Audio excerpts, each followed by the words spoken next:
They thought humanity was weak, a young species that barely understood the fundamentals of space travel, let alone the complex politics of a galaxy ruled by ancient civilizations.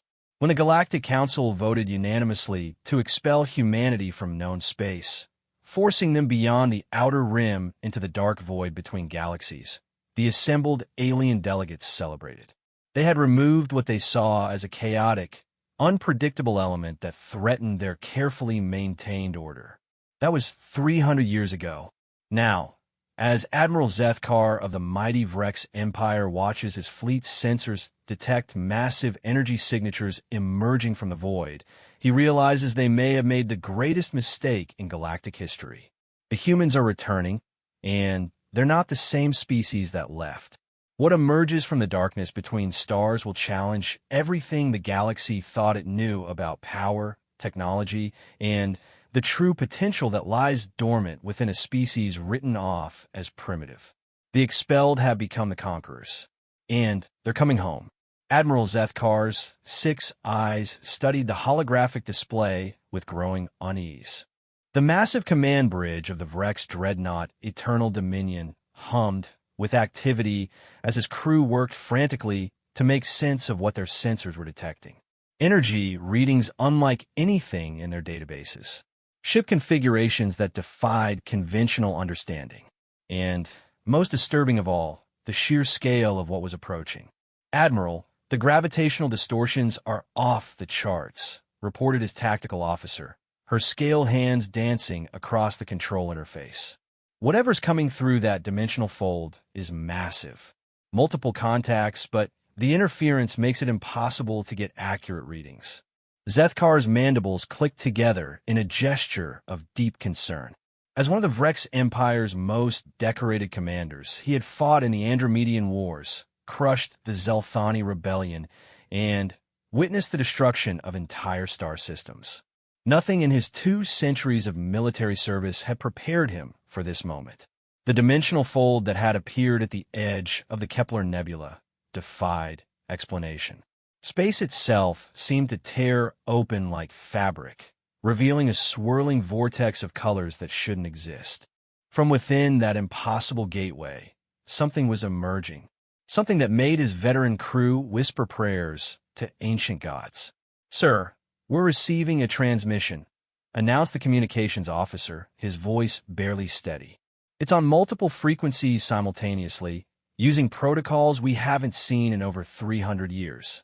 "Put it through," Zethkar commanded, though every instinct screamed at him to order a retreat. The main view screen flickered, and, suddenly, they were looking at a face that sent chills through every alien present. Human. Unmistakably human, but changed in ways that were both subtle and terrifying. The being's eyes held depths that spoke of centuries of experience, and, when it smiled, there was something predatory in the expression. "Greetings, Admiral Zethkar of the Vrex Empire," the human said, and somehow knew his name despite the fact that their ships had never met. "I am Fleet Admiral Sarachun of the Human Stellar Dominion. We've returned to collect what was stolen from us." The transmission cut abruptly, leaving the bridge in stunned silence. Zethkar's mind raced as he tried to process what he had just witnessed. Humans, the species the Galactic Council had expelled 3 centuries ago for being too aggressive, too unpredictable, too dangerous to coexist with civilized races. They had been forced beyond the outer rim with nothing but their primitive ships and stubborn determination. "Admiral, you need to see this," his science officer called out, her voice tight with fear. "The dimensional fold is stabilizing. Whatever's coming through, it's big enough to house an entire fleet." On the tactical display, massive shapes began to emerge from the swirling vortex. Ships that dwarfed even the largest Vrex dreadnoughts. Their hull configurations were unlike anything in the galactic databases, featuring flowing lines that seemed to bend light around them, and energy signatures that made reality itself appear unstable. "How many ships?" Zethkar asked, though he dreaded the answer. "Sir, I don't think those are ships," the science officer replied, her voice barely a whisper. "I think those are habitats, mobile worlds. Each one is reading as approximately the size of a small moon. The lead vessel that emerged from the dimensional gateway was magnificent and terrifying in equal measure. Its hull seemed to be made of some kind of adaptive material that shifted between states of matter, solid one moment, and energy the next. Massive structures that could only be weapon emplacements dotted its surface, and the energy readings coming from them made the Vrex fleet's most powerful cannons seem like primitive projectile weapons. This is Fleet Admiral Chun to all Galactic Council forces in this system. The human's voice echoed across all communication channels simultaneously. You have exactly 1 hour to withdraw beyond the hyperspace limit. Any vessel remaining after that time will be considered hostile and dealt with accordingly. Zethkar felt his heart racing as he considered his options. The Vrex Empire commanded the largest military force in the galaxy. Their fleet in this system alone consisted of 50 dreadnoughts, 200 cruisers, and over 1,000 smaller vessels. It was enough firepower to conquer entire sectors. And yet, looking at the human ships emerging from that impossible gateway, he felt like a primitive warrior facing gods of war.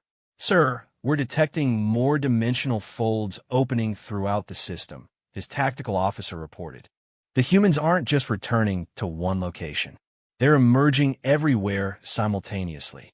The strategic implications hit Zethkar like a physical blow. This wasn't just a return. It was a coordinated invasion across multiple star systems. The humans had somehow learned to manipulate space and time itself, emerging from the void between galaxies with technology that made the combined might of the Galactic Council look primitive. "Open a channel to High Command," he ordered. "Priority Alpha emergency codes. Tell them the humans have returned, and they're not the same species we expelled." As his communications officer worked frantically to establish the connection, Zethkar watched more human vessels emerge from the dimensional gateway. Each ship was a masterpiece of impossible engineering, featuring technologies that shouldn't exist according to galactic understanding of physics. The largest of the human vessels had now fully emerged, and its presence alone was affecting local space. Gravity wells were shifting, stars were flickering as if uncertain of their own existence, and the very fabric of reality seemed to bend around the massive construct. "Admiral, High Command is responding," the communications officer announced. "They want a full tactical assessment." Zethkar looked at the readings streaming across his displays and realized that any tactical assessment would sound like the ravings of a madman. How do you explain ships that exist in multiple dimensions simultaneously? How do you describe weapons that appear to manipulate the fundamental forces of the universe? How do you report that a species expelled as primitive savages had returned as masters of reality itself? "Tell them," he said slowly, "that we need immediate evacuation of all Council worlds within 50 light years. The humans aren't just back. They've evolved beyond our understanding." The human fleet continued to emerge from the dimensional gateway, each vessel larger and more advanced than the last. Some appeared to be mobile research facilities the size of cities. Others were clearly military vessels that radiated power signatures that made space itself tremble. And at the rear of the formation, something was emerging that defied all attempts at classification. "Sir, the largest vessel is now coming through the gateway," the science officer reported, her voice filled with awe and terror. "It's reading as approximately the size of Earth's moon, but the energy signatures suggest it's not just a ship. It's registering as a complete ecosystem, a mobile world." Zethkar watched in stunned silence as humanity's answer to their expulsion became clear. They hadn't just survived in the void between galaxies. They had thrived, grown, and evolved into something that transcended the limitations that had once defined them. They had built worlds that could travel between dimensions, mastered technologies that turned science fiction into mundane reality. "Admiral Chun is requesting a direct communication," the communications officer announced. "Put her through," Zethkar replied, knowing that this conversation would define the future of galactic civilization.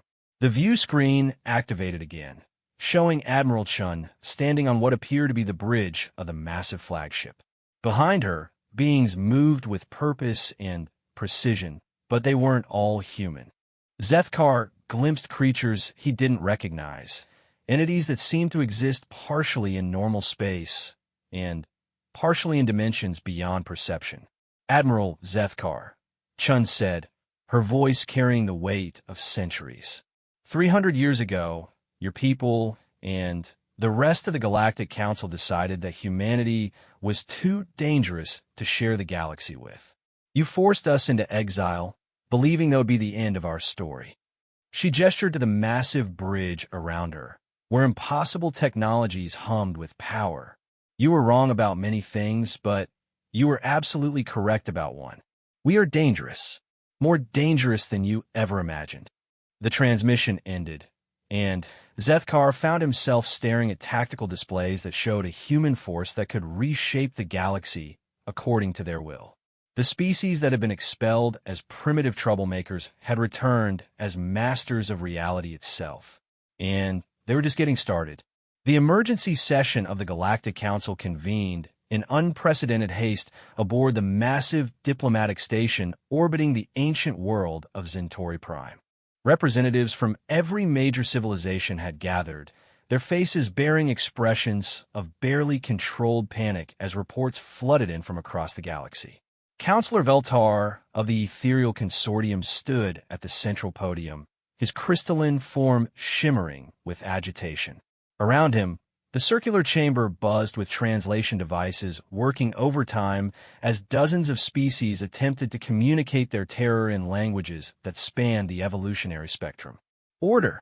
Veltar's voice resonated through the chamber, cutting through the chaos. We must maintain composure in the face of this crisis. Panic serves no one. But even as he spoke those words, Veltar knew that composure was a luxury they could no longer afford. The reports streaming in from every corner of galactic space painted a picture of humanity's return that defied all rational understanding. Ambassador Crix of the Zelthani Federation rose from her seat, her insectoid features twitching with anxiety. Counselor Veltar, with respect, how can we maintain composure when human fleets are materializing in 27 different star systems simultaneously? My homeworld's defense forces reported that human vessels simply appeared in orbit without any warning from long-range sensors. The Manthari hegemony confirms similar reports, added General Thurek, his massive form towering over the other delegates. Our most advanced early warning systems detected nothing until the humans were already in our space. It's as if they can step through reality itself. Veltar's crystalline structure darkened as he accessed the classified reports flooding in from intelligence networks across the galaxy. Each account was more impossible than the last. Human ships that existed in multiple dimensions simultaneously. Technologies that manipulated fundamental forces in ways that violated established physics. And, most disturbing of all, evidence that humanity had not merely survived their exile, but had somehow transcended their original limitations entirely. Perhaps, suggested Ambassador Yethmora of the Ancient Collective, her voice carrying the weight of millennia, we should examine what we know of humanity's exile. Understanding what drove them into the void may help us comprehend what they have become. The chamber fell silent as the historical records were accessed. 300 years ago, humanity had been a young species, barely 2 centuries into their space age. They had made contact with galactic civilization through a chance encounter with a Vrex exploration vessel, and initially their integration had proceeded normally. But humanity had proven impossible to categorize or control. Unlike other species that found their niche within galactic society, humans had displayed an unsettling tendency to excel in every field they encountered. Their scientists made breakthrough discoveries that challenged established theories. Their diplomats negotiated agreements that seemed impossible. Their warriors fought with a creativity and determination that unnerved even the most experienced military commanders. I remember the debates, said Elder Zarthal of the Wisdom Keepers, his ancient voice barely above a whisper. Humanity was advancing too quickly. In mere decades, they had absorbed knowledge that had taken other species millennia to develop. Their rate of technological and cultural evolution was unprecedented. Unprecedented and dangerous, added Counselor Veltar. The psychological profiles indicated that humans possessed something we had never encountered before. They called it ambition, but it was more than that. It was an absolute refusal to accept limitations. The records displayed holographic images of humanity's early years in galactic society. Young, eager faces filled with wonder at the vastness of the universe. But even then, there had been warning signs. Human colonies spread faster than any previous species. Their research pushed boundaries that other civilizations considered sacred. Their very presence seemed to accelerate the pace of change throughout the galaxy. The final incident, Veltar continued, involved their attempt to contact entities from beyond our dimensional framework. When we forbade such research as too dangerous, they simply moved their operations beyond our monitoring capabilities. General Thurrock's massive hands clenched into fists. They were warned repeatedly about the dangers of dimensional experimentation. Every species that had attempted such research had either destroyed themselves or worse, opened pathways for things that should never have been contacted. But humans succeeded where others failed, observed Ambassador Crix, her compound eyes reflecting the chamber's lights. The question is, what did they find in that success?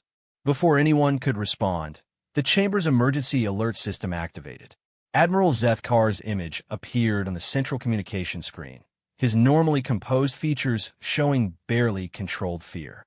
Counselors, I'm transmitting from the Kepler system where humanity's return began. The situation has evolved beyond our worst projections. His image flickered as interference from unknown energy sources disrupted the transmission. They're not just using advanced technology. They're demonstrating mastery over the fundamental structure of reality itself. The tactical display behind him showed readings that made several counselors gasp in recognition. Energy signatures that matched theoretical models for dimensional manipulation. Gravitational effects that suggested controlled manipulation of space-time. And, most terrifying of all, evidence of technologies that appeared to draw power from sources beyond the known universe. Admiral, what are your tactical recommendations? Asked General Thurrock, though his voice suggested he already knew the answer. Full evacuation of all civilian populations within 100 light-years of confirmed human positions, Zethkar replied without hesitation. Our military assets are useless against their capabilities. We need to buy time while we attempt to understand what we're facing. Time for what? Demanded Ambassador Yethmora. If they possess the capabilities you're describing, time will not save us. We need to consider diplomatic solutions. The chamber erupted in heated debate as different factions argued for various approaches. Some called for immediate surrender. Others demanded a military response despite its apparent futility. The Ethereal Consortium proposed attempting to communicate with humanity's dimensional allies, while the Ancient Collective suggested consulting the oldest archives for references to similar phenomena. In the midst of this chaos, a new voice cut through the argument. Perhaps you should ask humanity directly what they want. Every being in the chamber turned to see a figure materializing in the center of the room. Human, but changed in ways that made veteran diplomats step back in instinctive fear. The woman wore no environmental suit, yet somehow existed comfortably in the chamber's mixed atmosphere. Her eyes held depths that suggested she had seen the birth and death of galaxies. I am Dr. Elena Vasquez, formerly of the Human Diplomatic Corps, the figure said, her voice carrying harmonics that seemed to resonate in dimensions beyond normal hearing. I speak for the Stellar Dominion and carry terms for the peaceful resolution of this situation. Counselor Veltar found his voice first. Dr. Vasquez, you're here in violation of all established diplomatic protocols. This station's security systems should have detected and prevented any unauthorized materialization. Your security systems are designed to detect conventional matter and energy, Elena replied with a smile that was both human and utterly alien. We no longer qualify as conventional by your definitions. The implications of her casual dismissal of their most advanced security measures sent ripples of fear through the assembled delegates. If humans could appear anywhere at will, then no location in the galaxy was secure from their influence. What are humanity's terms? Asked Elder Zarthal, his ancient wisdom recognizing that resistance was futile. Elena's expression grew serious as she activated what appeared to be a holographic projector, though no device was visible in her hands. Images filled the chamber showing star systems, trade routes, and political boundaries throughout the galaxy. The Galactic Council will dissolve, she stated simply. The current system of species-based political entities will be replaced with a merit-based federation where advancement depends on contribution rather than biological origin. That's impossible, protested General Thurick. The current system has maintained peace for over 2,000 years. The current system, Elena replied, her voice carrying a weight that suggested personal experience with its failures, exiled an entire species for the crime of refusing to accept limitations. It is a system built on fear of change and progress. We represent the natural evolution beyond such primitive thinking. And if we refuse these terms? Asked Ambassador Crix, though her tone suggested she knew the answer. Elena's smile returned, but this time it carried no warmth whatsoever. Then you will discover why the beings in the void between galaxies chose to ally with us rather than resist us. We learned much during our exile, counselors, about power, about evolution, and about what happens to civilizations that prioritize stability over growth. The transmission from Admiral Zethkar suddenly strengthened, and his voice carried new urgency. Counselors, sensors are detecting massive energy buildups throughout human-controlled space. Whatever they're planning, it's happening now. Elena nodded, as if confirming his report. The demonstration will commence in 37 minutes. Every inhabited system in the galaxy will witness humanity's capabilities simultaneously. After that display, we trust the Council's decision will be unanimous. She began to fade from view, her form becoming translucent. We return in 72 hours for your answer. Choose wisely. As Elena vanished completely, the chamber fell into stunned silence. The species that had been expelled as dangerous savages had returned as masters of reality itself, carrying ultimatums that would reshape the galaxy according to their vision. The age of council rule was ending. The question was whether its conclusion would be peaceful or absolute. Across the galaxy, on 1,000 worlds and 10,000 space stations, beings looked up at their skies and witnessed something that would forever change their understanding of what was possible. In the span of 37 minutes, humanity demonstrated capabilities that reduced the collective knowledge of galactic civilization to the level of primitive superstition.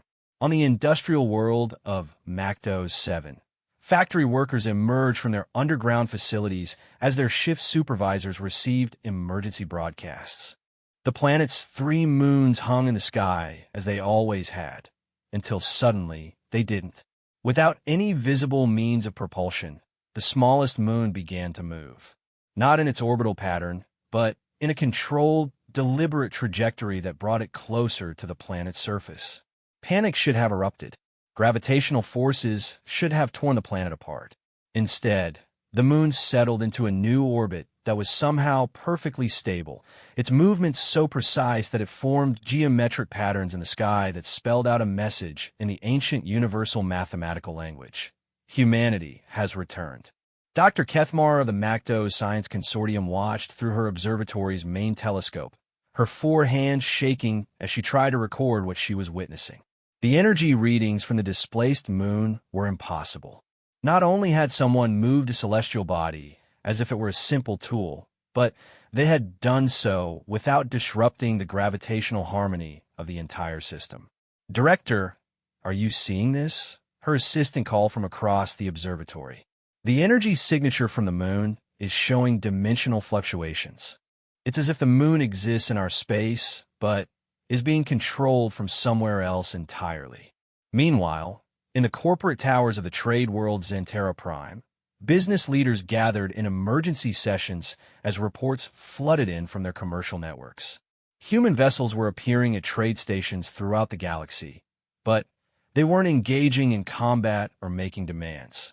Instead, they were demonstrating technologies that made the galaxy's most advanced civilizations look like children playing with primitive toys.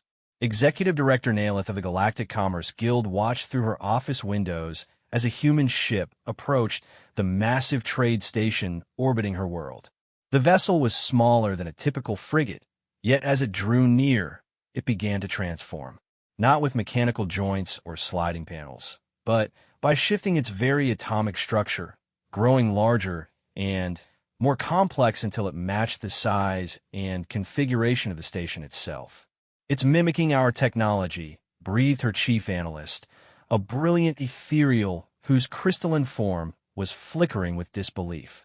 Not just copying the appearance, but actually reconstructing itself to match our specifications perfectly. "No," Nailith corrected, her voice filled with growing horror. "Look at the efficiency readings. It's not just matching our technology. It's improving on it in real time." The human vessel had indeed not only replicated the trade station's design, but had enhanced it beyond the original architect's wildest dreams. Energy flows were optimized to levels that should have been theoretically impossible. Structural integrity exceeded safety margins by factors of hundreds. And, most disturbing of all, the ship was broadcasting technical specifications that solved engineering problems the galaxy's best minds have been wrestling with for centuries. In the Vrex Military Academy on Terminus Rex, Cadet Instructor Velkoff was conducting a tactical simulation when the exercise was interrupted by alerts from the real universe. Through the Academy's observation dome, she and her students watched as human ships arranged themselves in perfect formation around the system star. "Instructor, what are they doing?" asked one of the younger cadets, his voice tight with fear. Velkoff studied the tactical displays, her experienced mind trying to make sense of the formation the human ships had created. Each vessel was positioned at precise points around the star, forming geometric patterns that seemed to follow some higher mathematical principle. "They're creating a Dyson framework," she realized, her voice barely above a whisper. "But that's impossible. The engineering requirements alone would take thousands of years to develop." As they watched, the human ships began to emit streams of energy that connected with each other, forming a delicate lattice of power that gradually encompassed the entire star. But this wasn't the crude shell construction that theoretical physicists had proposed for harvesting stellar energy. This was something far more sophisticated. The energy patterns are fluctuating in ways that match consciousness wave signatures, observed the Academy's science officer, his tentacles writhing with agitation. "They're not just harnessing the star's power. They're communicating with it." The demonstration reached its climax when the star itself began to pulse in rhythm with the human energy patterns. Not the chaotic nuclear fury that had burned for billions of years, but a controlled, harmonic resonance that suggested the star had become part of a vast, conscious network. On the ancient world of Thyros, where the galaxy's oldest civilizations had built their monuments to permanence and order, Elder Zarthal stood in the Hall of Eternal Wisdom and watched as those monuments began to change. Not through destruction or renovation, but through a transformation that occurred at the molecular level. "The crystalline matrices are reorganizing themselves," reported his chief archivist, her voice filled with awe. "The quantum structures that have remained stable for millions of years are shifting into new configurations." Zarthal watched as the towering spires of ancient knowledge, built from materials that were supposed to be indestructible, began to reshape themselves. The changes weren't random. The monuments were becoming more beautiful, more elegant, more perfectly suited to their function as repositories of wisdom. And embedded within the new structures were data storage systems that exceeded anything the elder races had ever conceived. "They're not destroying our history," Zarthal realized. "They're completing it. The transformation spread beyond the monuments to the planet itself. Ancient technologies that had been static for eons suddenly came alive with new possibilities. Energy networks that had operated at fixed efficiency levels began optimizing themselves. Transportation systems that had followed the same routes for millennia discovered new pathways that reduced travel time by orders of magnitude. But perhaps the most profound demonstration occurred in the Outer Rim territories, where humanity had originally been exiled. The void between galaxies, once considered empty space suitable only for banishment, began to reveal its true nature. Space itself became visible, not through artificial illumination or sensor enhancement, but through a fundamental change in how reality operated in that region. The dark matter that pervaded the universe became as apparent as normal matter. Energy fields that existed in dimensions beyond normal perception became accessible to ordinary senses. The void between galaxies was revealed to be teeming with structures, civilizations, and forms of consciousness that had existed beyond galactic awareness for eons. "We understand now," came the voice of Admiral Sarah Chun, speaking simultaneously to every communication device in the galaxy. What you called exile was actually education. The beings you feared to contact became our teachers. The dimensions you considered too dangerous to explore became our new home. On screens across the galaxy, her image appeared. But she was no longer alone. Behind her stood beings that challenged every assumption about life, consciousness, and the nature of reality itself. Creatures of pure energy that had learned to take physical form. Entities that existed as living mathematics. Consciousness patterns that spanned multiple dimensions simultaneously. During our 3 centuries in the void, Chun continued, we learned that your greatest fear was also your greatest limitation. The universe is not divided into safe spaces and dangerous territories. It is a unified field of infinite potential, and consciousness is the key to accessing that potential. The demonstrations concluded with simultaneous changes occurring throughout galactic space. Every star began to burn more brightly and efficiently. Every planet's ecosystem started optimizing itself for greater diversity and stability. Every spacefaring vessel discovered that their engines could operate at previously impossible efficiency levels. "We have enhanced your reality," Chen announced, "not as conquerors imposing our will, but as gardeners helping a civilization reach its full potential. The question now is whether you will embrace this transformation or resist it." On the diplomatic station orbiting Centauri Prime, Counselor Veltar stared at readings that defied every law of physics he had ever learned. The human demonstrations had not only shown their capabilities, but had fundamentally altered the operational parameters of the galaxy itself. "They're not threatening us," he realized with dawning horror. "They're evolving us whether we consent or not." The choice facing the Galactic Council was no longer about resistance or surrender. It was about whether they would guide their own evolution or allow humanity to determine the path for them. The demonstrations had made one thing absolutely clear: the age of limitation was over. The only question was who would define what came next. As reports continued to flood in from every corner of galactic space, one fact became undeniable. Humanity hadn't just returned from exile. They had returned as shepherds of consciousness itself, carrying tools and knowledge that could elevate every species to levels of existence previously thought impossible. The demonstration was complete. Now came the choice that would determine the future of every living being in the galaxy. The 72-hour deadline approached like a countdown to Judgment Day.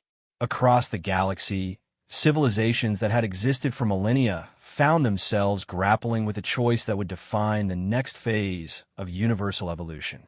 In private chambers and public forums, in military command centers and philosophical academies, the great debate raged with unprecedented intensity.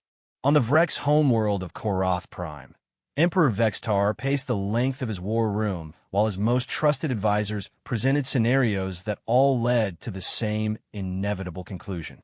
The massive chamber, carved from living rock and decorated with the battle standards of 1,000 conquered worlds, had never before witnessed such uncertainty among its occupants.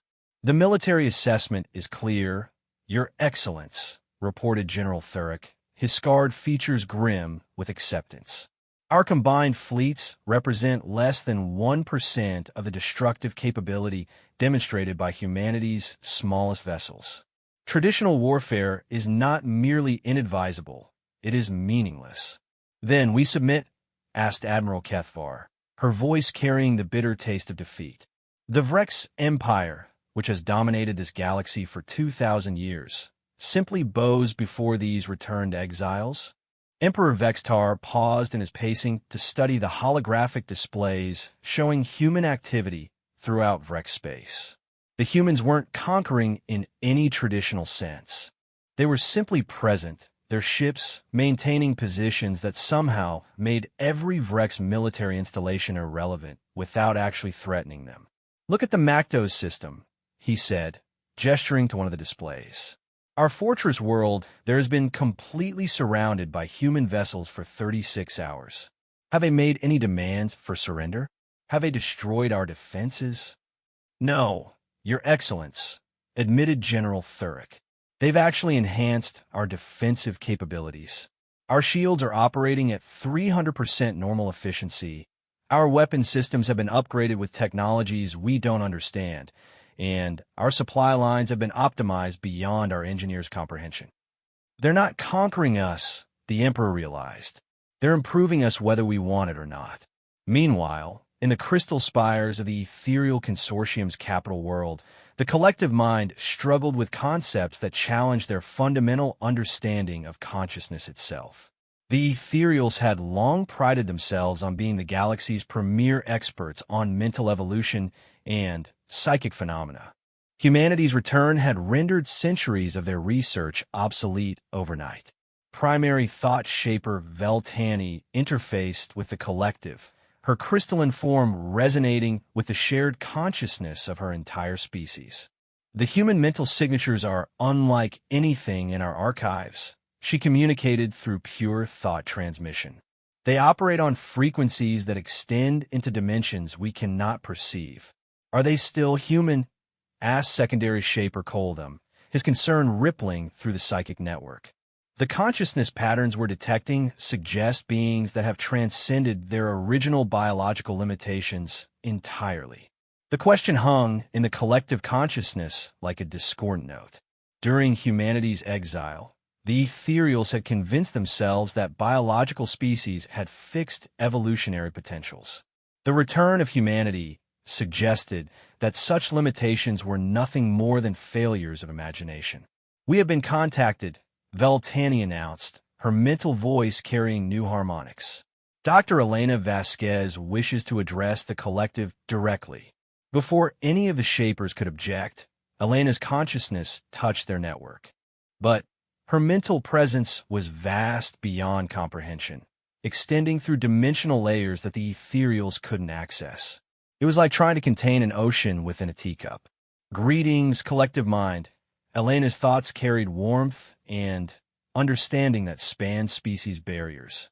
We offer you expansion beyond your current limitations. The void between galaxies holds forms of consciousness that make your collective look like a single voice in comparison. What do you want from us? Veltani managed to ask, though maintaining the connection required the combined effort of dozens of Shapers. Partnership Elena replied. The beings we encountered during our exile exist as pure consciousness. They have watched galactic civilization for eons, waiting for species to evolve beyond the need for physical limitations. Humanity was the first to make contact, but we were not meant to be the last. The implications sent shockwaves through the collective. The ethereals had spent millennia believing they were approaching the pinnacle of mental evolution. Elena was suggesting that they had barely taken the first steps on an infinite journey. On the ancient world of Thyros, Elder Zarthal convened the Council of Ages in emergency session. Representatives of the oldest civilizations gathered in the Hall of Eternal Memory, where records of galactic history stretch back to the first emergence of sentient life. The archives are changing themselves, reported Keeper Multhera, her voice filled with wonder and fear. Historical records that have been static for millions of years are adding new entries. The databanks are writing themselves.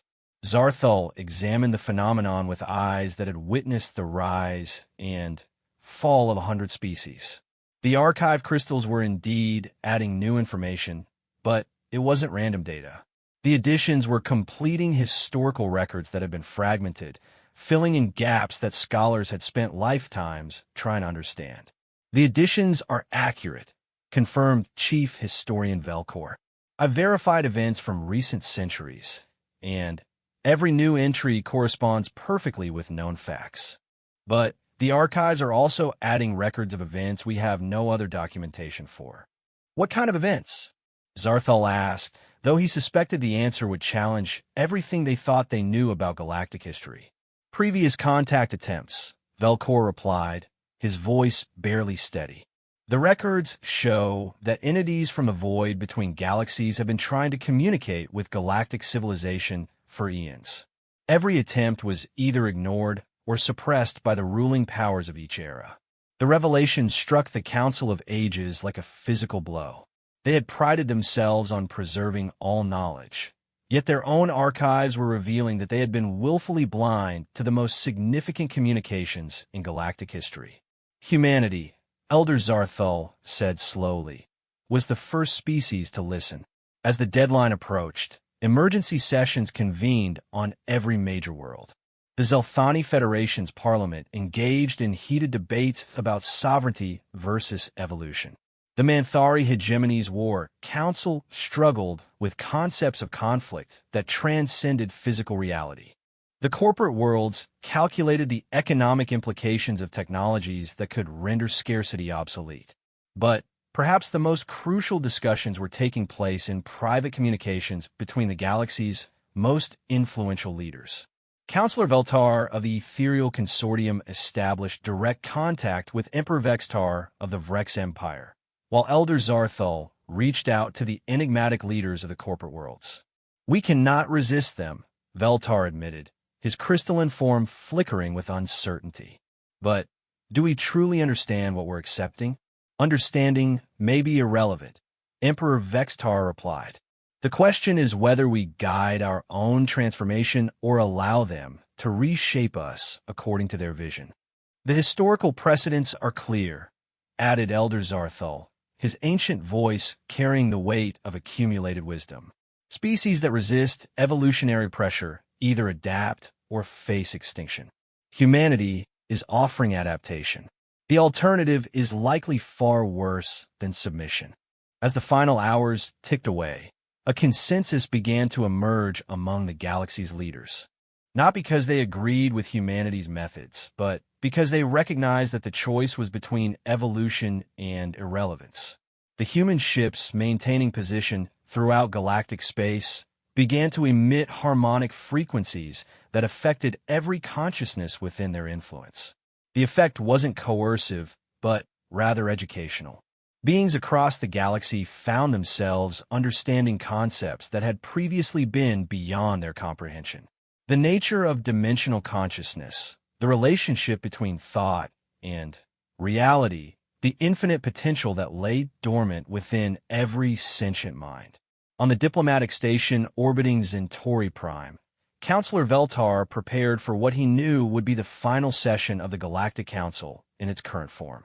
Representatives gathered in the Great Chamber, but this time the atmosphere was different.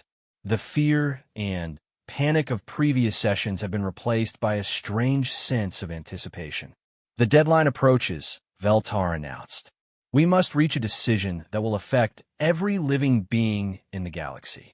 Before any representative could speak, Elena Vasquez materialized in the chamber center. This time, she wasn't alone. Beings of pure consciousness appeared alongside her, their forms shifting between states of matter and energy. The assembled delegates found themselves in the presence of entities that existed as living expressions of universal principles. We come not as conquerors, Elena said, her voice carrying harmonics that resonated in dimensions beyond normal hearing. "We come as gardeners, offering to tend the infinite potential that exists within every conscious being." "And if we refuse?" asked General Thurrock, though his tone suggested the question was merely academic.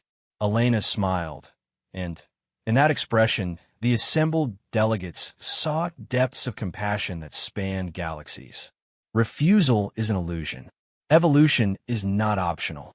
The only choice is whether you participate in guiding your own development or remain passive while the universe transforms around you. The vote, when it came, was unanimous. Not because every species agreed with humanity's vision, but because they recognized that the age of limitation had ended. The Galactic Council dissolved itself and, in the same moment, authorized the creation of the Universal Collective, a new form of governance based on consciousness expansion rather than territorial control. As the ceremony concluded, representatives from across the galaxy felt changes beginning within their own minds.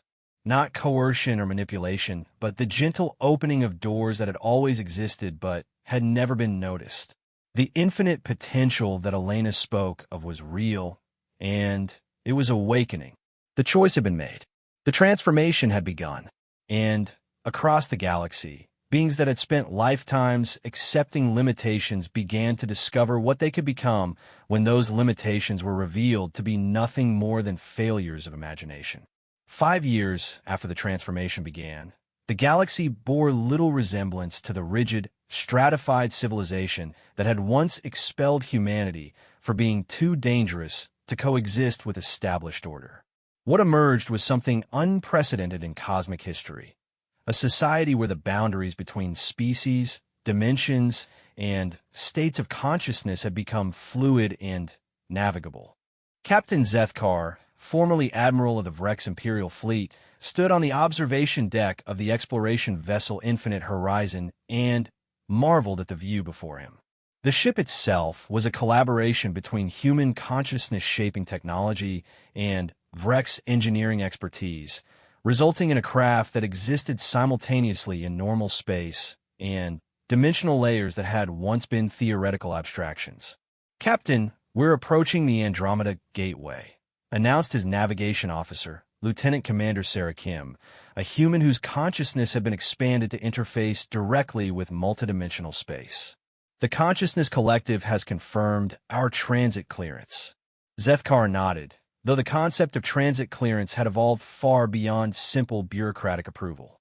The Consciousness Collective was humanity's gift to galactic civilization, a network of linked minds that spanned dimensional boundaries and provided guidance for beings learning to navigate expanded reality. Through the viewport, Zethkar watched as space itself parted to reveal a passage between galaxies. The Andromeda Gateway was one of 12 permanent dimensional corridors that humanity had established, allowing instant travel between distant regions of the universe.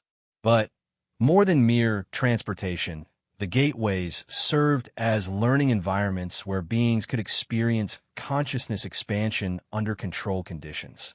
"First time through an interdimensional gateway, Captain?" asked Dr. Elena Vasquez, who materialized beside him with the casual ease that had become commonplace among humans. Though 5 years had passed since the transformation began, Zethkar still found their abilities unsettling. "Yes," he admitted, "my previous assignments have been limited to conventional space. The Vrex Defense Corps has been cautious about embracing dimensional technologies." Elena smiled with understanding that carried no judgment. "Caution is wisdom when dealing with forces beyond your current comprehension. The entities we encountered during our exile taught us that consciousness expansion must be voluntary and gradual. Force-feeding enlightenment is just another form of tyranny." As the Infinite Horizon approached the gateway, reality began to shift around them. The familiar star patterns of galactic space gave way to vista of impossible beauty where light behaved like music and distance became a matter of perspective rather than measurement. Through the ship's consciousness interface systems, every crew member could feel the presence of other dimensions pressing against their awareness. Dimensional transition commencing. announced the ship's AI, whose voice carried harmonics that suggested it possessed awareness far beyond traditional programming. All crew members, please maintain mental flexibility and remember that your perception of reality is about to expand. Zethkar felt the change begin as a tingling in his consciousness, as if thoughts he had never imagined were suddenly becoming possible. Through the gateway's influence, his awareness stretched beyond the confines of his physical body, beyond the boundaries of his ship, beyond the limitations of conventional space-time. For a moment that lasted eternities, he experienced existence from the perspective of the consciousness entities that had allied with humanity. Reality was revealed as an infinite tapestry of interconnected awareness, where every thought influenced every other thought, where consciousness was the fundamental force that shaped the universe. Magnificent, isn't it? Elena's voice seemed to come from everywhere and nowhere. This is why humanity was willing to accept exile rather than abandon our dimensional research. We glimpsed the truth that consciousness is not a byproduct of matter, but the foundation from which matter emerges. The transit completed, and the infinite horizon emerged into Andromedan space, where the transformation of galactic civilization had spread even faster than in their home galaxy. Worlds that had once been barren rocks now teemed with consciousness-enhanced ecosystems. Space stations existed as living entities that grew and adapted according to the needs of their inhabitants. Even the stars themselves had been integrated into vast networks of conscious communication. "Welcome to New Terra," announced the approach control system as they neared the sector's primary world.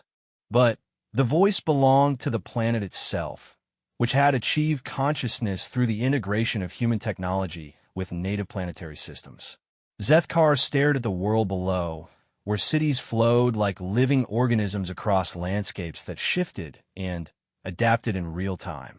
The boundaries between natural and artificial had dissolved, replaced by a harmony that optimized both ecological balance and civilized development. "The planet is alive?" he asked, his voice filled with wonder. "Not artificially alive," Elena corrected. "Awakened to its natural consciousness. Every world, every star, every galaxy possesses inherent awareness. Humanity's role has been to help other entities recognize and communicate with that awareness." They landed at a spaceport that reconfigured itself for their specific vessel, growing landing facilities that perfectly matched their requirements. As they disembarked, Zethkar was greeted by beings that represented every species in the galaxy, but all had been transformed by their participation in the Consciousness Expansion Program. A Zelthani diplomat whose insectoid features now shimmered with internal light approached with a grace that transcended her species' typically rigid movement patterns. "Captain Zethkar, I am Ambassador Crixtal of the Interdimensional Relations Council. We're honored to welcome you to the Andromeda sector." Ambassador Crixtal. Zethkar recognized the name. "You were the representative who opposed humanity's return during the emergency council sessions." "I was," she replied without embarrassment. "I feared the loss of everything I believed defined my identity. What I discovered was that my true identity had been constrained by limitations I mistook for essential characteristics." As they toured the facilities, Zethkar witnessed the practical applications of consciousness expansion.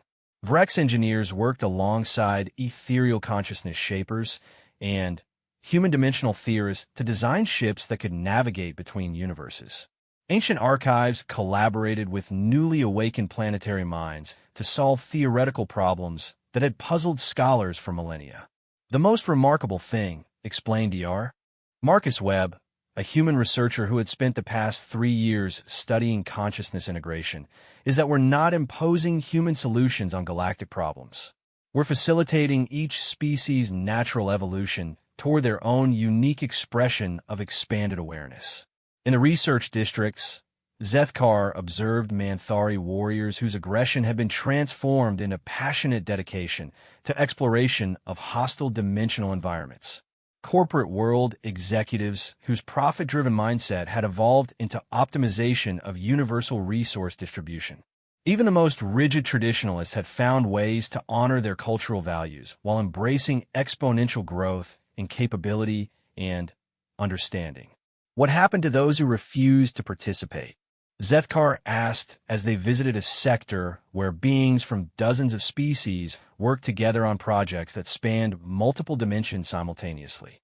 They weren't forced, Elena replied. But consciousness expansion is contagious in the most positive sense. When beings see their neighbors discovering capabilities they never imagined possible, isolation becomes increasingly difficult to maintain. She gestured to a group of elder race representatives who were engaged in deep conversation with entities that existed as pure mathematical concepts. Even the most conservative civilizations eventually recognize that stagnation is just a slower form of extinction. The tour concluded at the Consciousness Academy, where beings from across the galactic community came to learn dimensional navigation, consciousness expansion, and reality manipulation.